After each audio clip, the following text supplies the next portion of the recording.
One of the most exciting things that I've seen happening across the futures and foresight field has been the literal explosion of this approach within the context of the Middle East and, of course, the UAE being a leader in the region. And specifically, what I have also seen is not just the integration of strategic foresight for visions and actions and plans, but also a focus on social foresight. So clearly the Museum of the Future and Dubai Future Foundation and the interest in using it across different areas. I've personally worked on national energy strategy here in the UAE. I've taught as part of the Government Leaders Program. And we're seeing more and more interest in using long-term thinking, in using futures and foresight approaches to be able to create more robust and more resilient policies. And also, I think specifically what we're starting to see is a lot of interest in capacity building and training. So not to rely on external experts, but to actually think about what does a local futures and foresight approach mean? What does it mean not just in the context of the region, but specifically within the context of the UAE?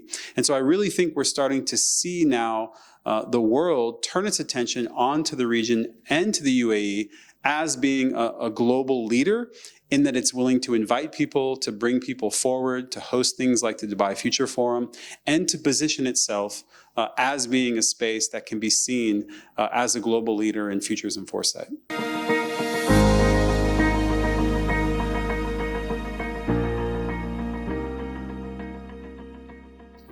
Well, let me start by saying I'm completely biased. Given that my focus is in futures and foresight and my PhD is in political science, I think that international relations scholars, political scientists, researchers across the social sciences, of course, need futures and foresight approaches. And I will say that it's not rocket science. I think ultimately it's something that can add value to all of these different disciplines and approaches. So actually, using futures and foresight in combination with different methods and approaches for research is a way to strengthen and enhance. So any project, any report, any research can have as its final or concluding chapter a reflection on the future using robust and rigorous methods, right? It's not just sitting around making things up, but actually creating ways of thinking about the future, using imagination, but using rigorous approaches to be able to drive insights and think about things in a different way. And so I ultimately think that this is where we're seeing a lot of focus now across different disciplines. And I think ultimately that the international relations and research communities really need to find a way to further integrate. And we are seeing some breakthroughs as well. So I really think that it is about building on the successes and ensuring that this is done in a way that builds on the decades-long practice of futures and foresight. And I think ultimately what this has the opportunity to do is to normalize a futures thinking perspective within the context of international relations, international affairs, even diplomacy, because lots of governments are actually looking at building this capability and capacity within civil service and making sure this is something that can be built on in the future. And so if we have this opportunity for government to keep doing it, but also for scholars to do it as well, and then of course to have the public, then I think we have the transformative possibilities to realize a truly futures literate world. So to build on the idea that we have literacy in different languages, we're able to communicate and connect. How do we build more literacy in futures and foresight? And I think that's what we're starting to see happen.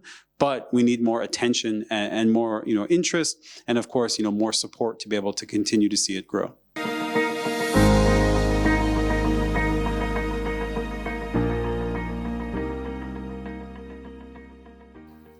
When I think about the opportunities in relation to COP28 and where foresight might be able to provide an advantage, I specifically think it has to focus on bringing different voices and perspectives to the table and actually creating a space for more people to have their voices heard. Now, typically, within the context of COP, as we've seen previously, and the successes that have come out of COP27 in Egypt, there really is this opportunity to bring different stakeholders together.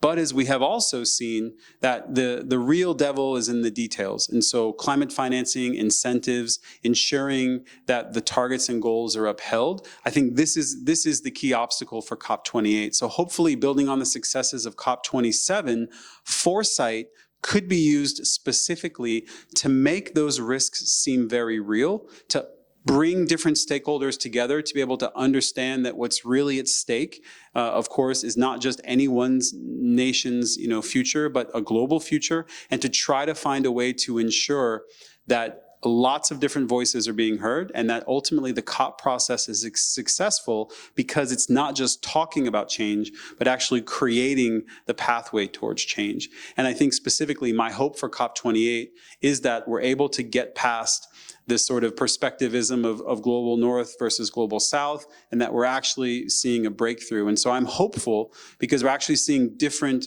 groups step up to lead, and I think the UAE is at the forefront of that.